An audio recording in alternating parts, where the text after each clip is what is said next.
8 de la noche en la República del Paraguay. Buenas noches, noche de domingo. Tiempo para estar conectados a través de NPI Noticias Paraguay hasta las 21:30. Hoy vamos a poner bajo la lupa dos temas. Si sos contribuyente de la Municipalidad de Asunción, tenés que ir pensando qué va a pasar si es que la municipalidad pierde una demanda que ya planteó en el ámbito de la justicia una empresa panameña. 15 millones de dólares, así como adelantó alguna vez la representante de esta firma denominada TX. Hoy viene el director administrativo de la Municipalidad de Asunción para responder porque Asunción, a través de su municipio, plantea la rescisión del contrato por incumplimiento. ¿Cuáles son los argumentos? ¿Qué va a pasar con esto? Ponemos bajo la lupa en un rato nada más. Y el otro tema sacude el mundo, la economía. Y por supuesto, Paraguay, un país subdesarrollado con golpes por doquier, a lo largo y a lo ancho del país. ¿Qué va a pasar con nuestro país en los próximos meses? Un economista, un profesional como Amílcar Ferreira viene y vamos a poner bajo la lupa este tema esta noche. Estela Ruiz Díaz, ¿cómo le va? ¿Cómo anda? Buenas noches, Carlos, compañeros, ¿cómo están? Muy buenas noches a la audiencia. Andrés, ¿cómo estás? Muy bien, Carlos, muy buenas noches, mi respeto a los televidentes. Hola, Alfredo. Hola, Carlos, buenas noches a todos. ¿Cómo les va? Va terminando una jornada y siempre estamos pendientes, desde marzo estamos con esta cuestión del informe, primero de Mazzoleni, que durante la semana pasada dijo, bueno, hasta acá yo informo desde mi cuenta, a partir de ahora lo vamos a hacer más institucional. Lo que pasa es que pasa el tiempo y uno se desgasta también y cuando tiene una página abierta así, recibe todo lo que muchas veces no quiere hasta escuchar. Hoy los datos que se dieron a conocer, más de 120 casos positivos, dijo el Ministerio de Salud Pública, y creo que otra vez hay una buena cantidad de sin nexos, casi 30. Sí, 128 nuevos casos, creo, y 27 sin nexo. Y un fallecido. Sí. Un fallecido. A propósito, tenemos lo que se dio a conocer a través del Ministerio de Salud, ahí están los datos precisos.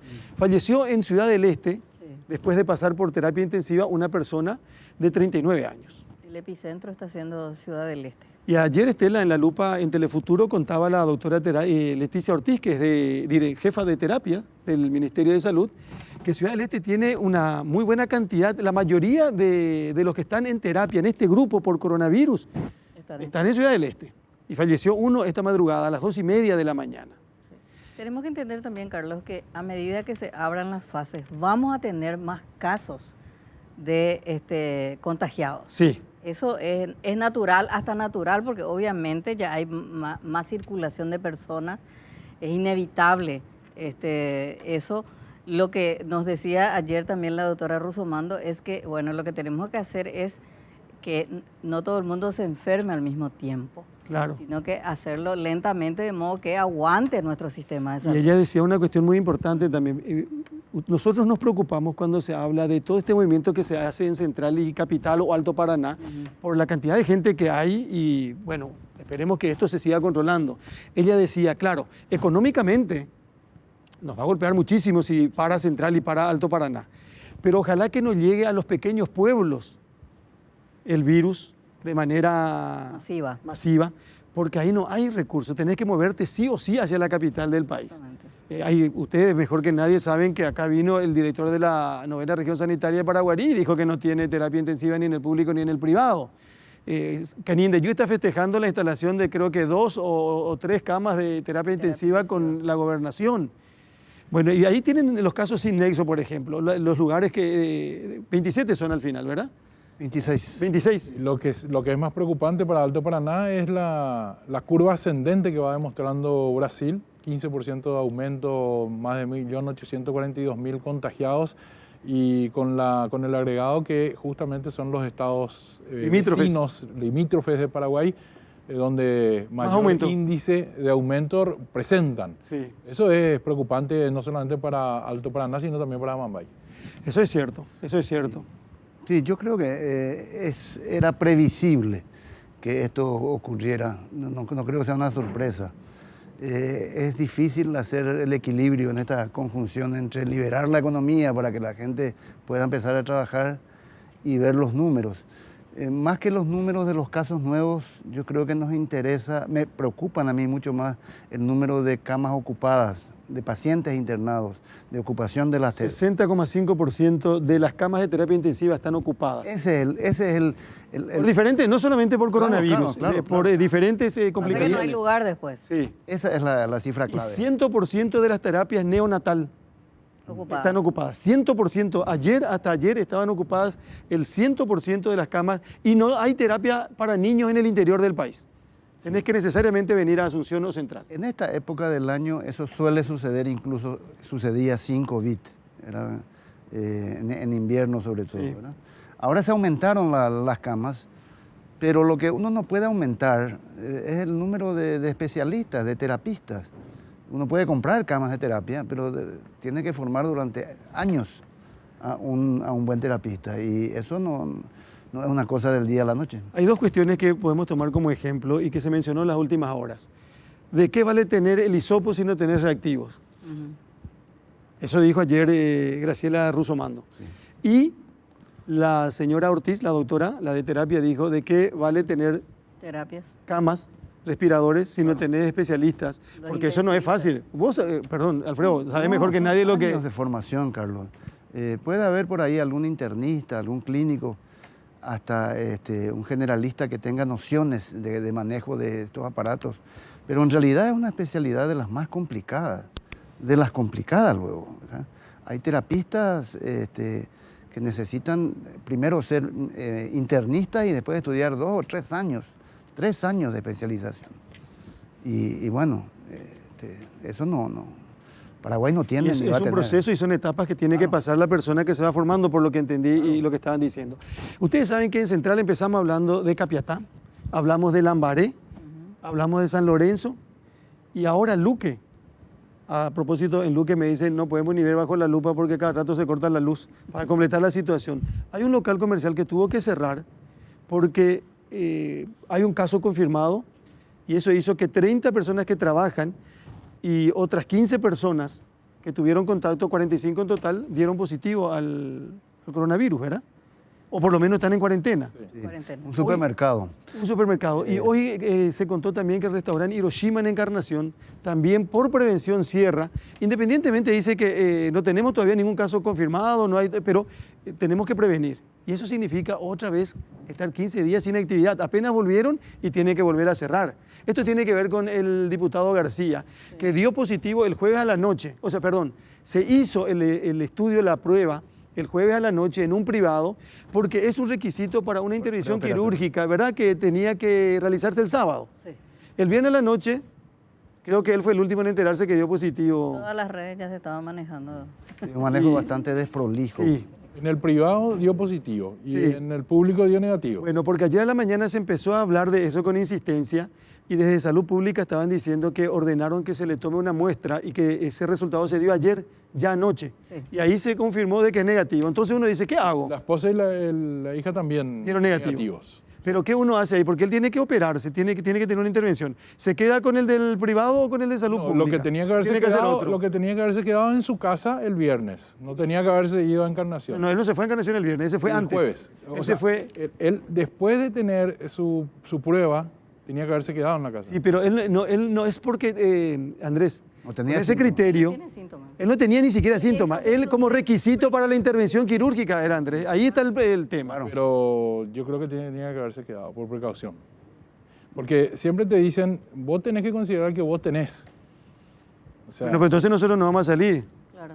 No vamos a venir a trabajar. y bueno, pero depende de la importancia del viaje, ¿verdad? No. Sí, la importancia de la actividad, si es tu actividad. No, pues, la que te ahí, da de ahí comer. estamos entrando en un laberinto, Andrés, que nadie va a salir más Ese entonces. criterio tenemos que hacer la Nadie va a poder salir. No, pero vos te vas a trabajar diariamente al mismo lugar siempre. Claro. No te desplazás, no te vas a Carmen Ahí del sí, Paraná a ahí sí, trabajar. ahí sí tenés razón. No te vas, claro, pero si es te un vas a viaje el que trabajar todos hizo. los días, Es Carmen. un viaje el que hizo. Yo no te digo que de repente no se vaya a la De todos modos, cámara, ¿verdad? Ese caso, así como está planteado, crea una enorme confusión. Confusión que todavía no está resuelta porque el ministerio volvió a hacer otros análisis para, entre comillas, diríamos en un término no médico, desempatar y salir de duda. Pero van a hacer una tercera prueba. Necesariamente. Y bueno, De vamos todos a modos, estar- eso llevó al cierre de las oficinas del Congreso, por ahora. Solo Congreso, Banco Central, yo supongo que como estuvo en Encarnación, o sea, en realidad el impacto era impresionante, ¿verdad? A la Él estuvo en municipalidad. otras instituciones del Estado. Acá me dicen que el súper de Luque cerró 24 horas solo para desinfectar y va a seguir trabajando, porque si no va a parar todo, si no se va a con cerrar ese todo. criterio, no se pueden cerrar las empresas donde se detecta COVID. Bueno, una mención, le mencionamos recién a Julio Mazzoleni, Sí. el capitán del barco, porque así se lo denominó y no solo una vez, sino que muchas veces y con mucha razón, porque tenía toda la responsabilidad cargando. Además, el capitán. Y el capitán ya nos explicó alguna vez Riquelme por qué y todo, ¿verdad? Bueno, Juan Ernesto Villamayor no le hizo nada bien a Julio Mazzoleni, porque yo entiendo, Juan Ernesto Villamayor dice, buen médico pero mal administrador. Bueno, con ese criterio, buen abogado, mal ministro. No, nosotros lo que necesitamos es que para ser un buen ministro tenés que ser un buen administrador. Sí. Un buen ministro es un buen administrador, no solamente un buen médico. Claro. Entonces, Juan Ernesto dice, mal administrador pero buen médico. No, Es más importante buen que sea médico buen administrador. y mejor administrador al frente de un ministerio. Eso es necesario para estar al frente. Ni siquiera estamos diciendo si es bueno o malo, estamos tratando de entender a Juan Ernesto Villamayor, porque de que la pifió, la pifió. Si le quiso ayudar o... Si le quiso ayudar, fue peor. Estela dice, por ejemplo, no, el propio presidente de la República dijo, si continúo, voy a cumplir con la promesa de campaña. Y ya estamos, no. Algo está pasando en el barco, ¿eh? Algo está pasando en el barco. El timonel y el capitán. Estela escribió el fatalismo como profecía. Esta mañana leíamos en el diario Última Hora, donde se menciona incluso lo que dijo Nicanor Duarte Frutos, cuando hizo referencia a que siguen bombardeando o tiroteando para lograr inestabilidad, entre otras cosas. El análisis político de todos los domingos de Estela, y donde habla también del desgaste de un ministro de Salud, de Julio Mazzoleni, que salió más firme el último viernes en la conferencia de prensa. Sí. Salió categórico, salió firme otra vez como el Mazzoleni, a lo mejor de la primera época, hablando de todo lo que están comprando, de todo lo que se está haciendo y de todo lo que se puede hacer. Pero él se maneja con mucha prudencia y le dijo a Luis Vareiro el jueves, le dijo, no estoy para el vedetismo, no estoy para el vedetismo. Categórico. Y una cuestión más, alguien que está también con nosotros acá le utilizó una herramienta de Menchi Barrio Canal en su artículo del sábado para decir se va a recuperar el dinerillo. Esa palabra es de Menchi, Alfredo Boncia. Y tampoco es dinerillo, Alfredo, es una buena cantidad de dinero. Se entiende. Pero, Alfredo también es fatalista. Ese dinerillo no vuelve, dice Alfredo. 25.000 millones de guaraníes es de lo que estamos hablando, el dinerillo ese.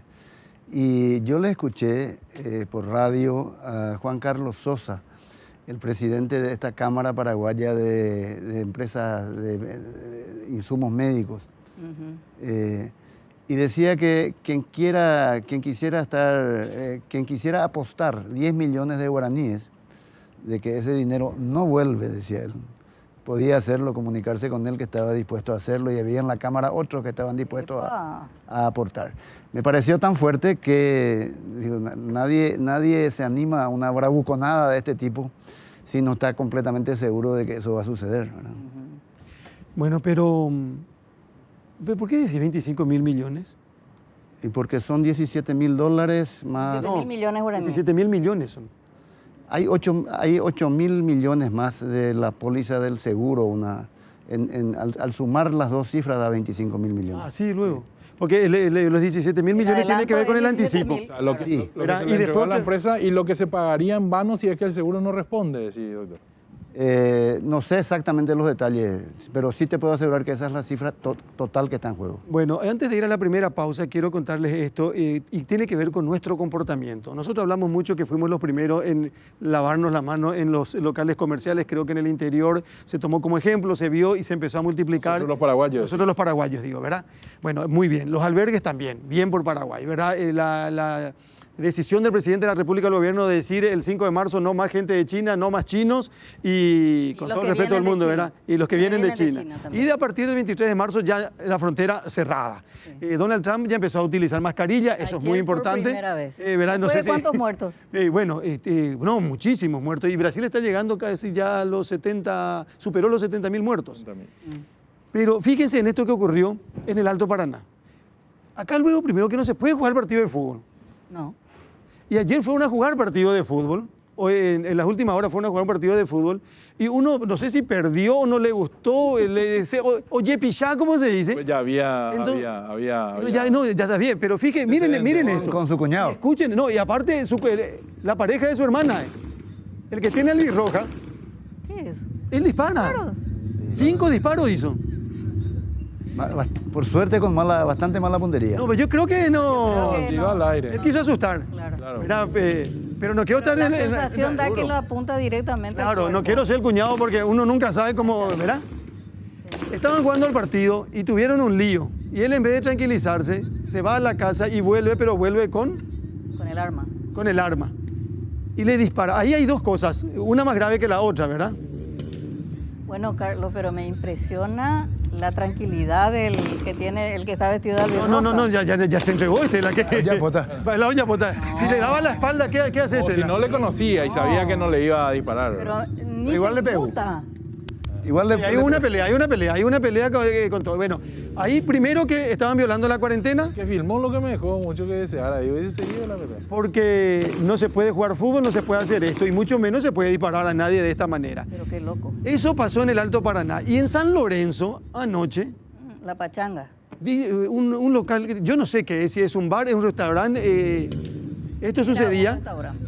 Era un bar. y me parece que desde un bar están filmando también a otro bar.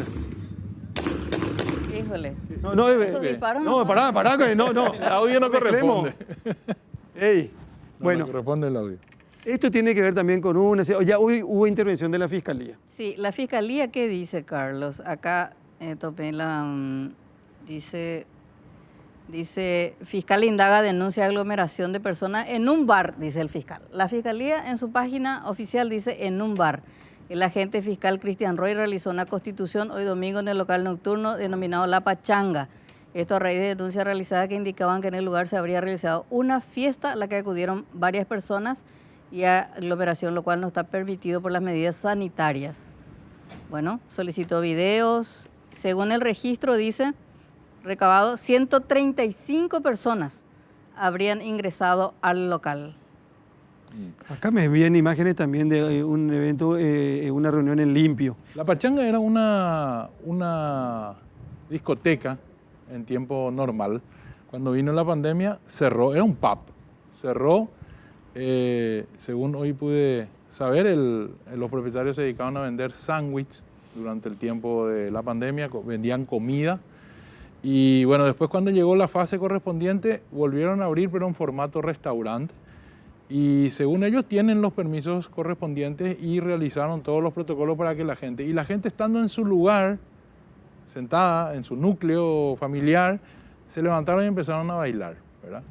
Y según dicen los responsables, o dijo hoy el gerente de la fiscalía, ellos le advirtieron a esas personas que no deberían bailar y bueno, entonces se volvieron a sentar. Y que eso es lo que pasó y se viralizó justo el momento en que esa mesa, una mesa, conformada por gente del mismo núcleo, comenzó a bailar. Pero Esa es la situación. muchas personas en una sola mesa por lo que se ve ahí en el bailongo.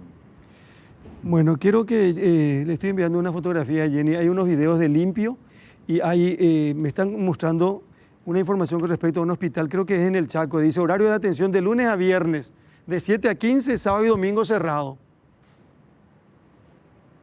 Hospital público ha de ser, un puesto de salud ha de ser. ¿Cómo sabe, amigo cerrado? Y está cerrado el hospital, no se atiende. ¿En dónde, Carlos? Ahí me están pasando el dato. Chaco. Bueno, y con relación a lo que decía el doctor Boxia, dice que 17.000 millones es la póliza de anticipo financiero, ¿verdad? Y el resto es la póliza de fiel cumplimiento de contrato que se ejecuta también. 8.000 millones. O sea que nosotros estábamos insistiendo en los 17.000 millones, pero hay más. Y hay alguien que quiere apostar 10 millones que no se va a recuperar ese dinero. Sí, Que Salud no va a recuperar. así mismo. Bueno, ahí entonces va a haber Sí. Daño patrimonial. daño patrimonial. Lo que le decíamos al doctor Boxia, los 17.000 más lo que se pagó por la póliza, en caso que el seguro no pague, se habrá pagado en vano. Esos son los 8.000. Muy bien. Bueno, muy bien. Estaba bien en mi cifra yo. Sí, muy bien, doctor. Acá se puso en duda y agradezco. producción externa, Carlos, Tuvimos acá un para- escribano para que nos reconfirme esto. Bueno, con relación a estos bares y eso, hay que tomar registro, nombre y apellido del que entra. Todo se tiene que hacer. Claro. Está Acá todo. me está escribiendo una ex compañera de trabajo y está playándose porque por culpa de una, dice ella, hoy no puedo salir de mi casa porque estoy con el resultado negativo, pero como alguien del círculo tuvo el COVID, Claro. no puede moverse y tiene que estar en cuarentena. Dudo mucho que esa persona haya querido contraer el virus. Bueno, Tenemos que hacer la pausa, señores. Claro. Está Natalia Dos Santos también. Hola Natalia, ¿cómo le va? ¿Cómo anda? Buenas noches, ya estamos con ella. Está Alejandro también. Cicioli viene en un ratito a compartir con nosotros. Pero empecemos con esto. Es noche de domingo. Uno de repente dice, bueno, hay un vinito para tomar, vamos a tomar. Ya enseguida Alejandro nos va a contar qué trajimos hoy a través de Distribuidora Gloria para compartir. Ahora hablamos de esto que nos ayuda a tener equilibrio, porque el alcohol tarda 7 minutos en llegar al cerebro y eso puede empezar a afectarnos. Siempre que se exagere, por supuesto. Pero no te preocupes porque nosotros y ustedes pueden tener jugo. Con jugo lográs reducir entre 50 y 80% de alcohol en el organismo y de esta manera los efectos negativos que el alcohol provoca. Jugo es un producto natural, sin químicos, sin estimulantes y sin azúcar, que actúa incrementando el proceso natural que utiliza el organismo para eliminar el alcohol. Es importado por Lasca. Señor Cicioli, por favor, adelante, me pongo de pie para saludar a nuestro especialista y vamos a aprender juntos y vamos a disfrutar de un sabor extraordinario. ¿Cómo le va, querido? ¿Cómo anda? ¿Cómo está? Bien, feliz de estar aquí. Y bueno, para probar un vino muy interesante, muy divertido, que no hace mucho tiempo que está en el mercado, llegó relativamente hace poco. Hace una semanita estábamos hablando de los vinos de la mascota Vineyards y de su enólogo, Rodolfo Opi Sadler. Opi es el que dio vida en realidad a este proyecto desde el año 2004 hasta que bueno, fue creciendo y creciendo de la mano del grupo Peñaflor. Con este vino, que en teoría es su vino de entrada de gama, que tiene el nombre de su marcante, Opi, que en alemán significa abuelito. El abuelo de Sadler era austríaco y bueno, cuando nació se ve que estaba muy arrugadito y por eso le pusieron ese apodo. El tema es que todos los vinos de la mascota llevan la firma de Rodolfo Sadler. Todos los vinos de la mascota también tienen de alguna manera marcado un murciélago que es la mascota, ¿sí? La mascota de la mascota Vineyards. Ya lo vamos a ver en otra oportunidad por qué están puestos los murciélagos. La cuestión es que este Chardonnay, obviamente una variedad blanca, es elaborada con uvas todas cultivadas en el viñedo de la mascota, en Cruz de Piedra, en Maipú, una zona vitivinícola muy tradicional de Mendoza, cercana a la capital provincial, y tiene una pequeña crianza en barricas de roble francés y americano. Un vino muy fácil de beber, muy fresco, muy aromático. Ustedes lo huelen y van a sentir muchos aromas bien típicos de la variedad. Van a sentir durazno, piña, algunas notas cítricas. Con mucha suerte algún puntito de miel, algunas notas incluso cremosas, también fruto del paso por la crianza en barrica de roble, algún ahumado, tiene complejidad. Y después en boca es un vino muy interesante, muy fresco, es decir que después de tragar el vino la boca queda salivando y eso quiere decir que tiene una buena acidez y que te invita al siguiente trago. Con respecto a los maridajes y las combinaciones, podemos pensar en las típicas tablas de quesos, podemos pensar en mariscos, en pescados de mar y de río, carnes blancas, incluso cerdo. Hasta ese nivel de complejidad y de proteína puede aguantar este riquísimo Opi Chardonnay, que es elaborado por la mascota Vineyards y que es representado, comercializado y distribuido en el país por Wine & Spirits. Qué gusto. Salud. Salud. Por días mejores. Salud. Salud. Que lo disfruten. Muchísimas gracias. Un placer, muchas gracias. Muy amable. Hasta luego, buenas noches. Y hay que recuperar el dinerillo que está más complicadillo, doctor Boxia. ¿Qué término? ¿Sabe quién no está viendo y quién escribió? Sí. Dice, no va a recuperar la plata por la terquedad del ministro, dice. ¿Por qué? Y porque tenía que... No, lo que pasa es que así es muy fácil, Estela. ¿Quién dice Estela? Porque quieren que Andrés se... Casati, el abogado. ¿Te escribió? Ahora me escribió, me dice, no se va a recuperar por la terquedad del ministro. Claro, porque ellos piden que se anule. Piden que se abra una cuenta. No, pero quieren que se anule la licitación y entonces ellos devuelven el dinero sin problema. Bueno, vamos a poner un informe y en un ratito recibimos a nuestro primer invitado. Vamos a hablar de la Municipalidad de Asunción, de un caso específico. Y un poco más tarde ya está en los estudios de Noticias Paraguay, de Bajo la Lupa, el señor Amílcar Ferreira, economista. Vamos a hablar de lo que nos espera en el ámbito económico para los próximos meses. El escenario actual y los próximos meses, por supuesto. Pero vamos a esto. Alguna vez vino la representante de TX, esta empresa panameña, y dijo, entre otras cosas, que si no hay acuerdo, ellos se van a sentir obligados a hacer una demanda a la Municipalidad de Asunción.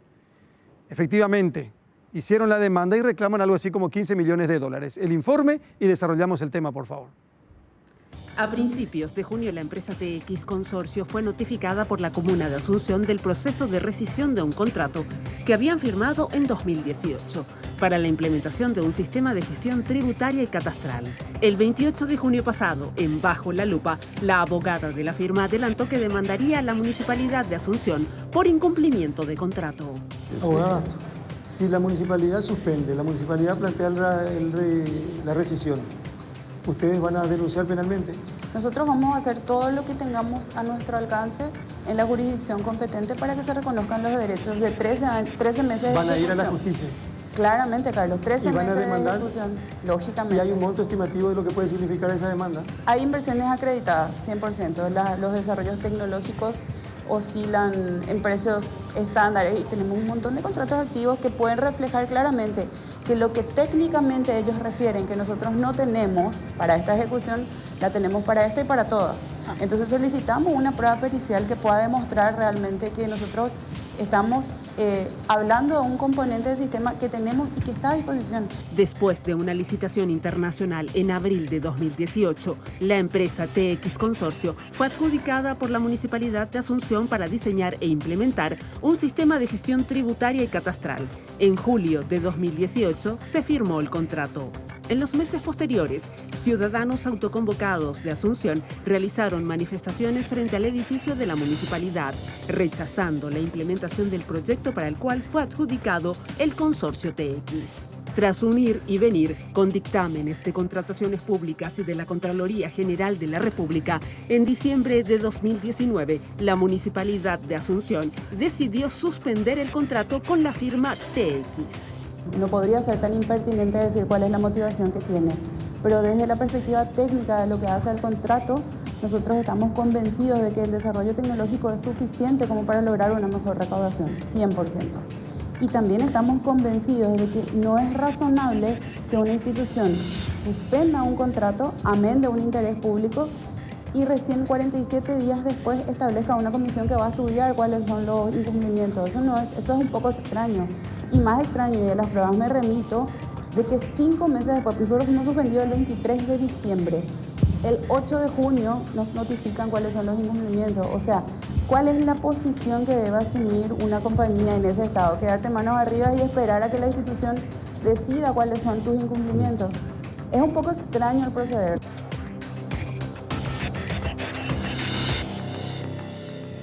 Bueno, yo estoy convencido de que si no teníamos este escenario sanitario y este escenario económico hoy en el país y en el mundo, esto hubiese sido un escándalo. Sí. Este tema hubiese sido un escándalo para Asunción. ¿Cómo le va, señor Wilfrido Cáceres, director administrativo? Director general de Administración. Me suelo Administración. confundir porque fue alguna vez jefe de gabinete, ¿verdad? También, anteriormente fui jefe de gabinete y administrador de este contrato al momento de la suspensión. Ya era administrador de... A partir del 20 de diciembre, cuando asume el intendente Rodríguez y después me mutó en mis funciones convocándome en otras una vez iniciada esta pandemia. Bueno, uno se plantea automáticamente qué va a pasar con esto. Una nueva demanda, ya está la experiencia de Ibesur, por ejemplo, Sí. que fue un tremendo lío también en algún momento y con mucho dinero detrás, y ahora aparece esto. ¿Cómo se va a defender? Porque al final va a ser el contribuyente el que va a terminar pagando si es que pierde la municipalidad la demanda, ¿verdad? Así es, Carlos. Nosotros tenemos que precisar de que esta es una cuestión que se puede dar normalmente en todo tipo de contratos, donde aquel que se sienta agraviado demanda en la instancia competente. Nosotros también lo hemos hecho con la dinámica del derecho administrativo, donde estamos con un proceso de rescisión contractual que está culminando en días más ya con una resolución del señor intendente. Pero a lo que nosotros sí nos oponemos frontalmente son a los dichos de este consorcio, porque no hacen otra cosa más que reflejar intereses absolutamente mezquinos, falaces y que están construidos sobre naipes de mentiras. ¿Y por qué digo eso? Si la producción me ayuda, yo tengo algunos datos en pantalla. Si traje algunas láminas para poder enseñarles, porque la ciudadanía merece conocer que la Municipalidad de Asunción suspendió el contrato por el artículo 55 de la Ley de Contrataciones Públicas, inciso C, que habla que es un derecho de la contratante suspender o rescindir el contrato por interés público. No es la suspensión de la que ellos hablan de los 60 días y hoy tratan de meternos la mano en el bolsillo por 15 millones de dólares, la friolera suma de 15 millones de dólares. Este contrato tenía un cronograma de trabajo establecido en 6 fases. De la fase 1 a la fase 5 estaba dispuesta una serie de tareas que debían de cumplir y el sistema de gestión tributaria y catastral era una sola de esas fases. Cuando nosotros asumimos el 20 de diciembre, el intendente Rodríguez, como primer eje de gestión, me ordena en mi carácter de jefe de gabinete una auditoría prima facie de la situación en la que estaba el contrato, porque se veía venir enero, que es históricamente el mes de mayor recaudación para el municipio de Asunción. Es el mes donde vencen absolutamente casi todos los tributos. Entonces, esto nos iba a llevar de que evidentemente íbamos a tener un crecimiento en ese mes y necesitábamos saber si se lo podíamos atribuir o no a las tareas del consorcio. Grande fue nuestra sorpresa, y digo nuestra sorpresa porque anteriormente nosotros no administrábamos el contrato desde la Junta Municipal. Grande fue nuestra sorpresa de que el 7 de noviembre del año 2019 el plazo de implementación del consorcio estaba absolutamente vencido. El contrato dice en su cláusula 2.1 que 12 meses es el plazo de implementación del sistema de gestión tributaria y catastral. En las imágenes que traje para compartir, que tal vez saldrá en algún momento, vamos a ver documentos firmados por el consorcio en el cual ellos recepcionaron los distintos reclamos que se vinieron haciendo aún después de la fecha 7 de noviembre donde vence el plazo. Esa situación nos llevaba a una situación de interés público. ¿Por qué el interés público? Porque el interés público es el interés de todos los asuncenos de que los servicios sigan vigentes. Y nosotros estábamos fracasando en la recaudación, Carlos. Iba Carlos Báez a la caja de contribuyentes y la boleta lanzaba datos de Estela Ruiz Díaz, una cuenta catastral distinta. Entonces, esos eran problemas de ajustes que teníamos que solucionar y no podíamos seguir permitiendo. Tal vez si el plazo de implementación no estaba vencido, podíamos seguir en otra dinámica, pero nos veíamos compelidos a suspender ese contrato, la ejecución del contrato, porque de haberlo dejado continuar, podíamos causar un perjuicio real. Tengo entendido que en el contrato que hizo TX, ellos tenían que cobrar sobre la diferencia de la recaudación que bajo su administración vaya a tener la municipalidad. Si antes recaudaban 100 en el histórico, si recaudaban 120, sobre esos 20 tenían que cobrar ellos. ¿Cuánto fue la diferencia bajo la administración de esta gente en materia recaudatoria?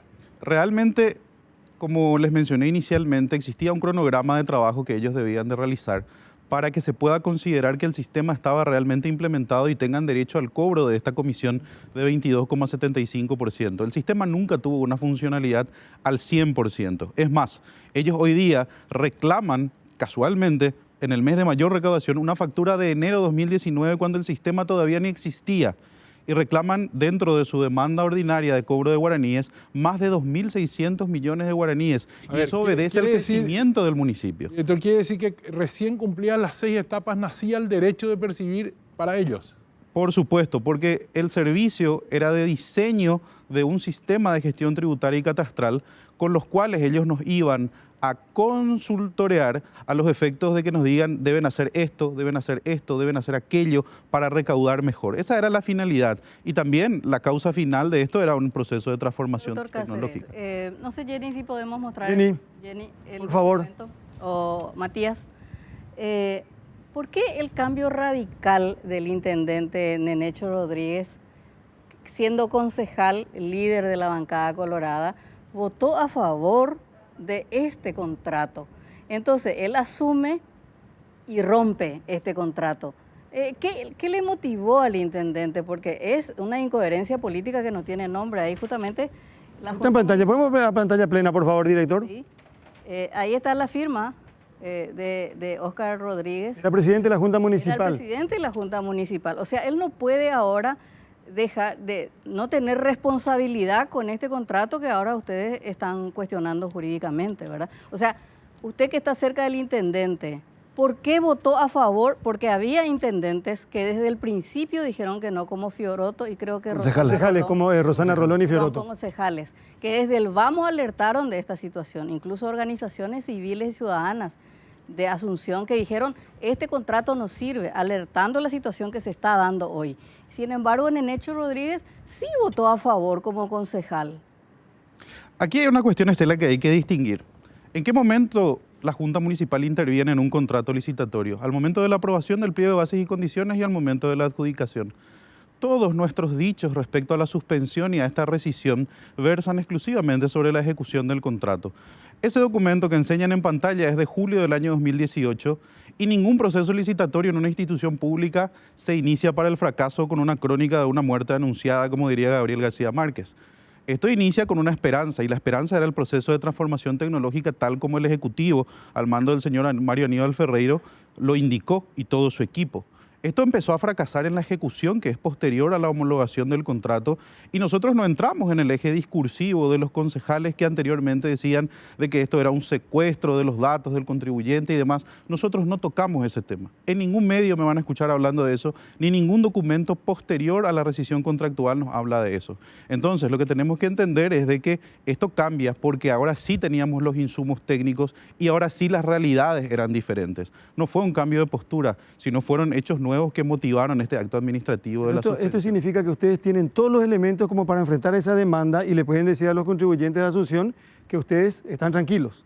Exactamente, Carlos. Nosotros vamos a defender los intereses del municipio con todas las instrumentales que hemos podido recabar de este proceso, y hay cuestiones que están a todas luces, especialmente el vencimiento del cronograma de trabajo, que es una cuestión que ellos con ningún peritaje van a poder vencer. El tiempo, es inexorable y es absolutamente perentorio. Pierde Asunción, ¿quién paga la fiesta? ¿Cómo? Si pierde Asunción, si pierden ustedes este caso judicial, ¿quién paga? Perdemos todos, Estela. Por eso tenemos nuestros mejores hombres y nuestros mejores oficios para defender al municipio. En ese sentido le pregunto a usted, que ya estuvo anteriormente como director jurídico, ¿no? No, de gabinete. Jefe de gabinete. Si tomaron todas las precauciones jurídicas de modo que este sea una demanda ganable para Asunción, porque ¿de qué sirve hacer todo esto? Puede ser hasta una plataforma política, puede que tenga que ver con el intento de reelección de Nenecho, y Asunción pierde y pierden todo al final. Perdés plata, no tenés el nuevo catastro, el sistema. No se cobran, no se mejora la eficiencia del cobro de impuestos. Tomaron todos los recaudos de modo que, porque el Estado generalmente, el paraguayo, es el peor perdedor en estas demandas. Siempre pierde, y es un negociado también de las administraciones para perder a propósito las demandas. Tomaron todos los recaudos para que los asuncenos no carguen con esta demanda. Absolutamente, Estela. Hemos tomado todas las precauciones para vencer este preconcepto que lastimosamente se instala en varios países en vía de desarrollo en América Latina, donde este tipo de situaciones están dentro de un contubernio, una colusión entre el administrador y el proveedor del servicio. Exacto. En esta situación sí hemos tomado todas esas precauciones, estamos absolutamente seguros y convencidos de nuestra tesis jurídica, la que la vamos a defender en instancias del Poder Judicial, ya cuando nos notifiquen en la debida y legal forma de esa demanda.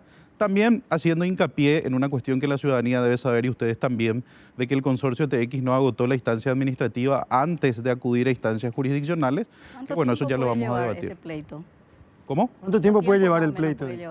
Y este es un pleito que depende un poco de la morosidad judicial, depende un poco de un plazo ideal. Bueno, un juicio ordinario lleva 3 o 4 meses, pero en este tipo de situaciones donde vamos a defender a carta cabal los intereses del municipio, estoy absolutamente seguro que esto podría exceder esta administración y hasta la próxima. ¿Tuvo ocasión de analizar la pretensión jurídica de la demandante de esos 15 millones de dólares? ¿De dónde sale? ¿Hay asidero jurídico como para justipreciar tal cantidad? Nosotros tuvimos conocimiento de la demanda del consorcio por vía extraoficial, medios de prensa. Todavía no fuimos notificados en la debida y legal forma. Ellos hablan de algunas inversiones acreditadas. Por supuesto, nosotros vamos a defender también el patrimonio del contribuyente porque estamos absolutamente seguros de que este sistema fue un fracaso de principio a fin y que el consorcio no estuvo a las alturas de las circunstancias para cumplir con el contrato. Y tenemos todos los insumos jurídicos y el amparo legal para que el contribuyente esté absolutamente tranquilo de que ningún guaraní de su tributo va a ir a parar a una indemnización o a un cobro de guaraníes indebido. Jurídicamente no existe la posibilidad de que los que firmaron y aprobaron este contrato paguen en cierta forma el error. Pregunto, no sé, no conozco. El Código Civil establece que la responsabilidad por hecho propio de los funcionarios públicos es absolutamente personal. Evidentemente, nosotros ya estamos iniciando también un sumario administrativo de la ejecución contractual de los funcionarios que estuvieron a cargo de la ejecución de este contrato para deslindar responsabilidades y tendrán que ser seguros sumariados administrativamente y esas resultas también acompañadas al juicio para que respondan si es necesario. ¿Los concejales que aprobaron también están en esa lista? Repito que los concejales aprobaron el pliego de bases y condiciones, aprobaron la homologación, pero ellos no intervienen en la adjudicación, en la ejecución del contrato, perdón, así que no pueden tener algún tipo de responsabilidad en esa materia. Ustedes lo que sostienen que no es la adjudicación lo que estuvo mal, sino la ejecución en donde la empresa no cumplió. Así es, así es. Como un matrimonio, cuando uno se casa recién piensa de que esto definitivamente trae mucha esperanza, pero después fracasa. Y esa fue la situación que tuvimos con el consorcio. Bueno, vamos a parar acá con relación a este tema. Estamos entrando en terreno. No, quiero decir Que esto. acá la separación de bienes es la que va a ser desastrosa. Ahí eso va a ser terrible. No, bueno, esta es la posición de la municipalidad. Quiero decirle al director administrativo de la municipalidad que un problema técnico impide mostrar. Lee los archivos. No lee correctamente, entonces nos gustaría acceder a esos documentos para que en otros espacios, tanto en Radio Monumental como acá o en Telefuturo, podamos mostrar los documentos que mencionó el director. Gracias por venir. A ustedes por la invitación. Hasta el próximo encuentro. Muy amable, muchísimas gracias. Así como corresponde, en un principio, el planteamiento de la posibilidad de la demanda, ya en aquella ocasión, aquí el 28 de junio, como decíamos en el informe, a través de la empresa TX, y hoy la respuesta de la municipalidad ante esta situación. Vamos a ver cómo se va a dirimir esto en el ámbito de la justicia oportunamente. En un ratito nada más, este es un tema también que no solamente afecta a los asuncenos, sino que a todos los que vivimos en Paraguay. ¿Qué está pasando hoy económicamente hablando y qué va a pasar dentro de algunos meses? En un ratito, el economista Amílcar Ferreira bajo la lupa. Cuando empezaba el programa, el doctor Alfredo Boxia hablaba de una apuesta que hizo un señor de nombre, en realidad es Juan Carlos Arce. Arce, ¿verdad? Y es presidente, voy a hacer una fe de ratas. Sí, señor. De la Cámara Paraguaya de Productos y Equipos Médicos. Señor Claro. Juan Carlos Arce. Él decía, creo que en una emisora a un colega, que hasta estaba en condiciones de apostar algo así como 10 millones de guaraníes, que el dinero que dio como anticipo el Ministerio de Salud a Eurotec y a IMEDIC, y lo que significa la póliza, no se va a recuperar. Estamos hablando de 25 mil millones de guaraníes en total. Otros, sin embargo, tienen otro criterio y están escribiendo. Vamos a apostar del otro lado, a Mazzoleni y a Yusio. Y no sé si el doctor Boxia quiere...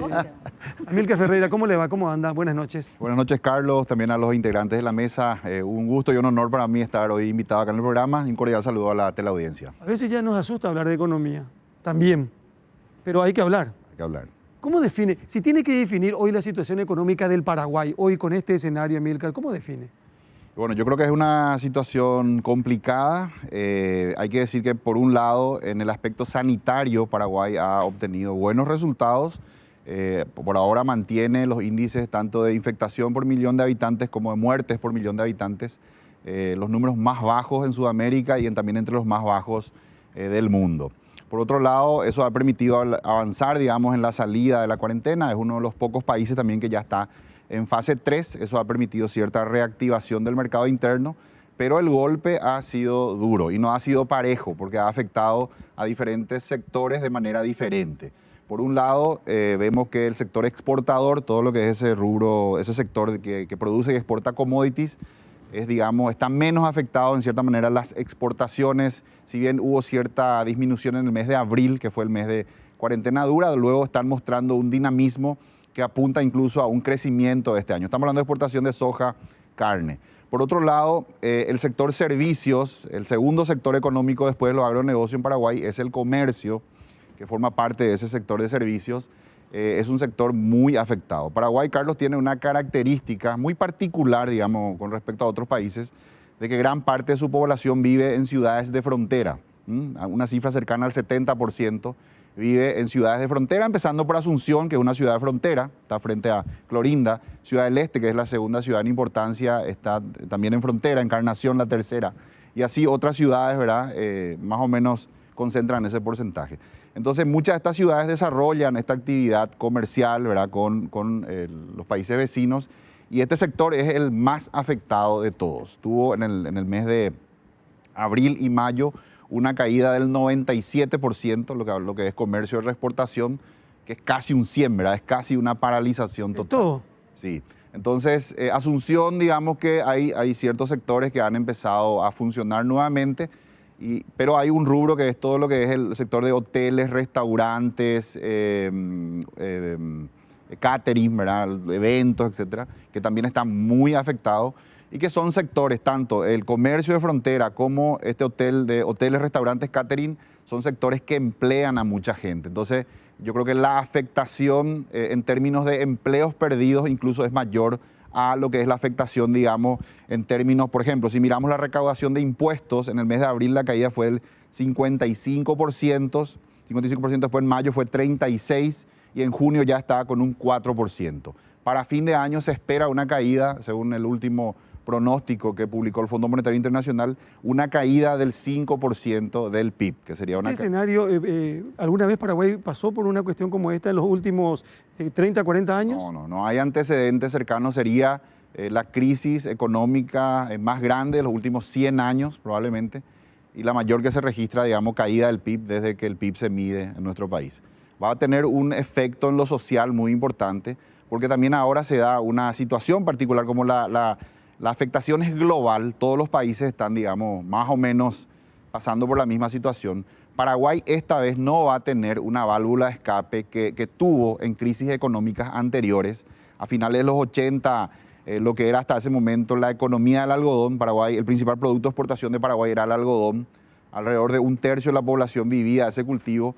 Esa economía termina a su fin en un periodo muy corto, el algodón deja de ser rentable y se produce, digamos, en cierta manera el trasfondo del cambio político en el 89 era una crisis económica y la solución que, digamos, en cierta manera alivia esa situación social fue la migración, ¿verdad? Se acelera un proceso migratorio importante de paraguayos a Argentina, hoy se estima entre 800.000 a 1 millón de paraguayos que viven en Argentina y luego una segunda ola migratoria.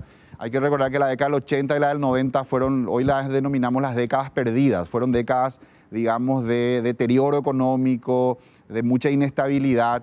Y bueno, la solución que encontró Paraguay fue la migración. Mucha gente migró al exterior, decía, una primera ola a Argentina, una segunda ola a otros países, principalmente España, 2003, 2004, 2005, gobierno de Nicanor. Si uno iba al aeropuerto en aquellos años, seguro veía la estampa de una familia paraguaya despidiendo a un familiar que iba a España. Entonces, esta vez, a diferencia de lo que ocurrió en crisis económicas anteriores, no vamos a tener esa válvula de escape porque también los otros países están afectados, las fronteras están cerradas. Más bien está ocurriendo lo contrario. Están volviendo. Están volviendo, ¿verdad? Y eso agrava más, digamos, el problema social. Yo creo que, digamos, el principal aspecto de esta crisis económica va a ser ese, la crisis social que está latente y que se puede producir.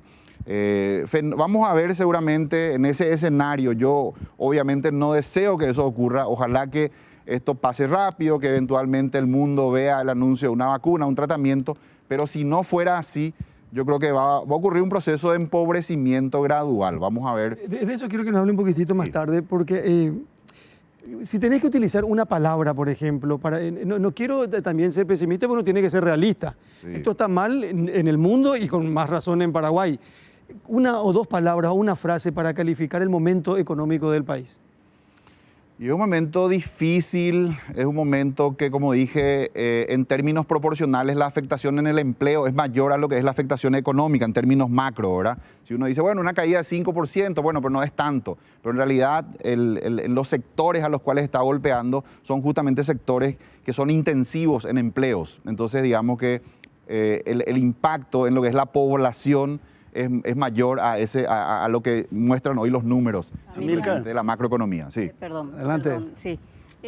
Creo que hoy o ayer, no recuerdo muy bien, es un grupo de académicos, gente que trabajó en el Estado, Dionisio Borda, Fernando Masi, ingenieros, sociólogos, muchos politólogos, sociólogos, emitieron un documento denominado Un contrato social para el futuro.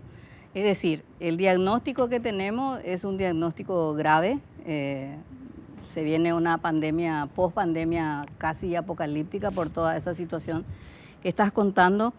Y ellos, hay una parte que me gustaría, porque plantean un nuevo modelo de desarrollo económico y me gustaría que me digas si vos estás de acuerdo o no con este modelo de desarrollo económico que plantean ellos en este documento. La respuesta en un ratito, por favor. Ok. Vamos a hacer otra pausa. El economista Amílcar Ferreira con nosotros esta noche bajo la lupa de Noticias Paraguay. En Petro Chaco estamos orgullosos de ser un emblema 100% nacional, 100% paraguayo, con más de 60 estaciones de servicio a nivel nacional, llegando a cada rincón del país, con el compromiso de generar mano de obra local y brindando el mejor combustible al mejor precio del mercado. Con Petro Chaco llegas lejos. Petro Chaco, precio, calidad y litro exacto. Gracias a la fibra óptica más rápida, ahora podés contratar internet personal por 100.000 guaraníes por mes. Pedí ahora al 0971-100.000 o ingresá a personal.com.py, quédate conectado con Personal. Hay una información que dice que la Intendencia Municipal o el Intendente Municipal de Luque declaró emergencia sanitaria. En Luque. En Luque, por supuesto, emergencia sanitaria. ¿Qué significa eso? ¿Cómo se va a desarrollar todo eso en la vecina ciudad? Vamos a tener en datos y detalles, por supuesto, de los próximos capítulos informativos de Noticias Paraguay y en Monumental AM. La pausa y seguimos con Amílcar Ferreira. En un ratito va a responder lo que le plantea o lo que le acaba de plantear Estela Ruiz Díaz bajo la lupa. Tenemos 10 minutos y aprovechemos esto con Amílcar. Lo que planteaba Estela con respecto a lo que decía un contrato. No, pero tengo que leer porque si no, para que él diga si es así o no es así, porque ahora hay que pensar ya en el post-pandemia, diríamos. O sea, ya sabemos cómo estamos. Decía hace rato, vamos a tener un empobrecimiento gradual. Y este grupo de compatriotas presenta este documento que dice un nuevo desarrollo económico, un nuevo modelo plantean.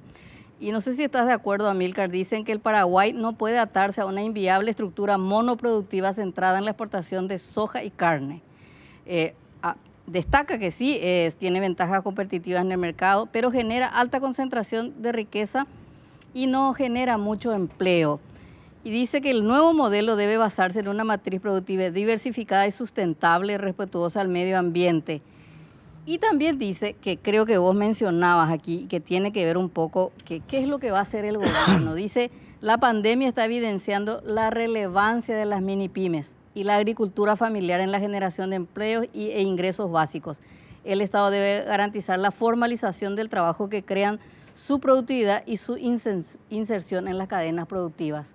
¿Qué te parece esta propuesta y qué crees que el gobierno tiene que hacer ya en un dibujo post-pandemia, en un diseño económico?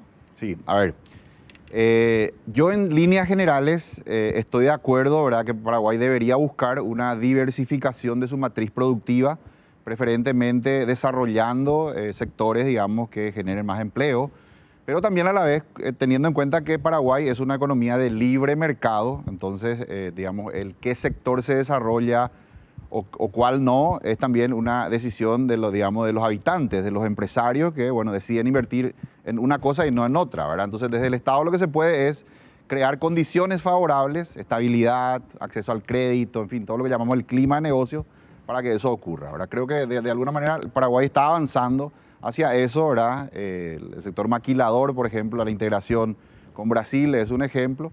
El sector servicios, que también es importante. Paraguay es una economía 50% producción de bienes y 50% producción de servicios. Ahora bien, quiero un poco hacer una acotación. No hay tiempo.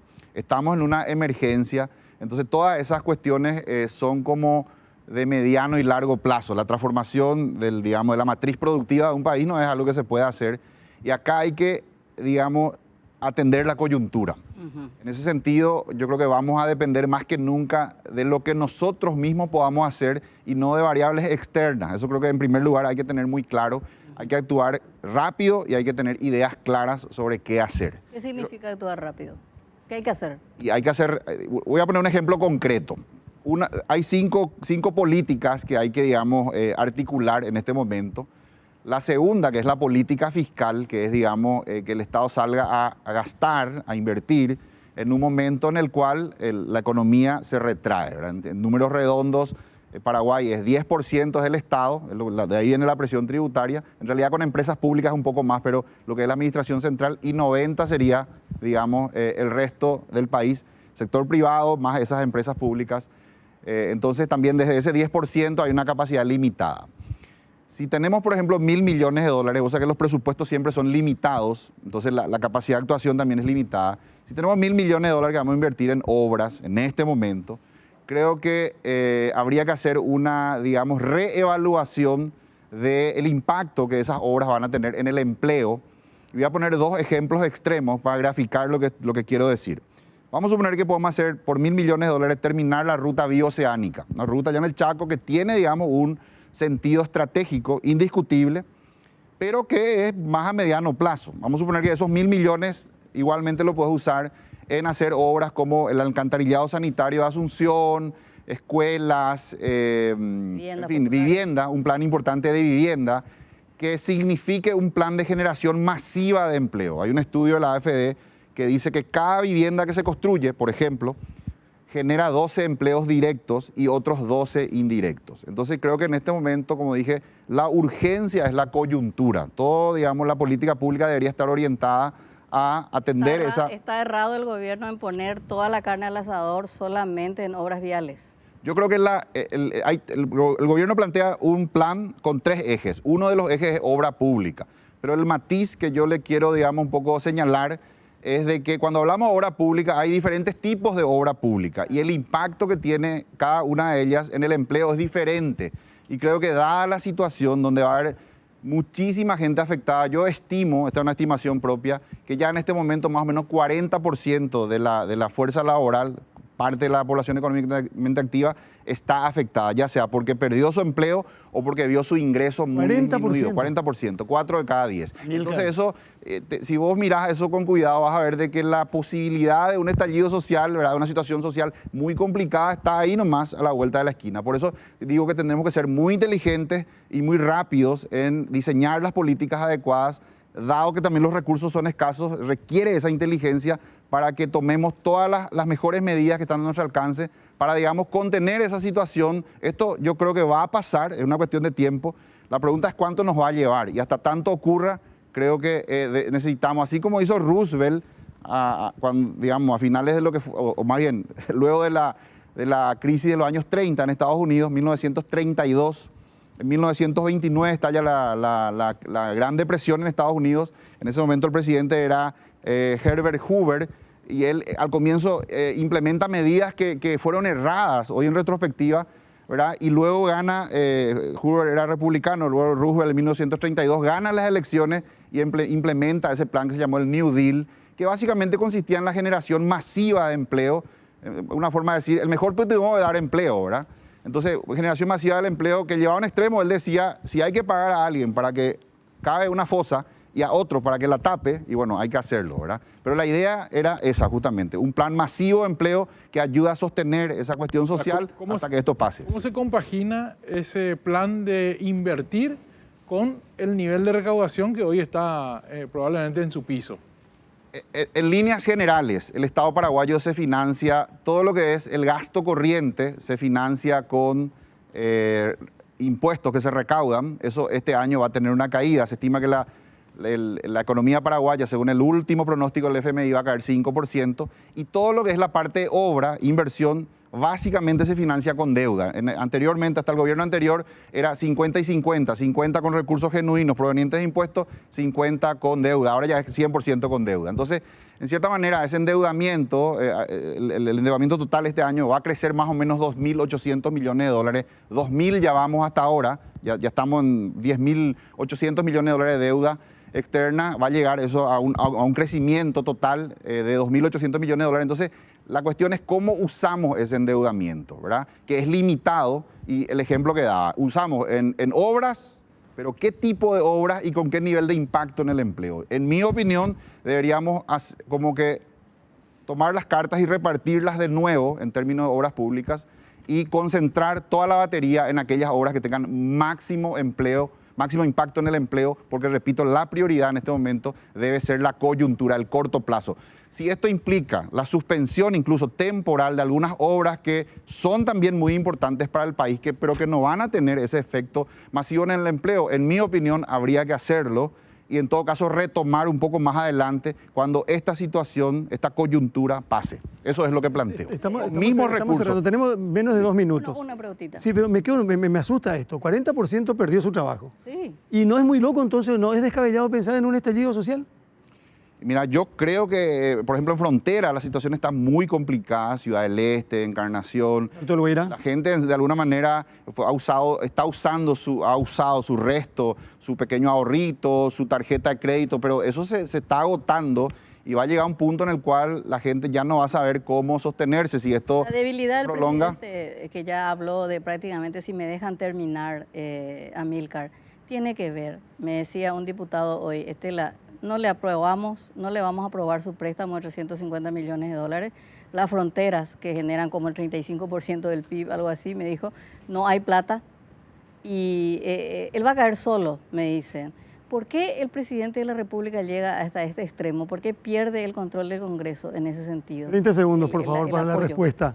Bueno, yo lastimosamente creo que el gobierno se hundió, digamos, en un esquema de corrupción que descompone todo el ambiente, hace que pierda liderazgo, hace que pierda credibilidad. Y ya en ese contexto, bueno, todo es posible, ¿verdad? Que le rechacen cosas, porque ha perdido credibilidad. Realmente es una pena, ¿verdad? A pesar de los buenos resultados, repito, que hemos obtenido en lo que son estadísticas sanitarias puramente, pero en lo otro creo que hemos fracasado este gobierno, ¿verdad? En ese sentido de no tener un mensaje más contundente, más firme en contra de la corrupción. Amílcar, gracias por estar con nosotros siempre, muy amable. Vamos a seguir hablando, por supuesto, con el señor Amílcar Ferreira en todos nuestros espacios del ámbito económico. Estela, Alfredo, Andrés, muchas gracias. Como siempre, a la gente que nos elige y nos prefiere también. Buenas noches y hasta mañana. Desde las 5 hacemos la mañana monumental en la 1080. Chao.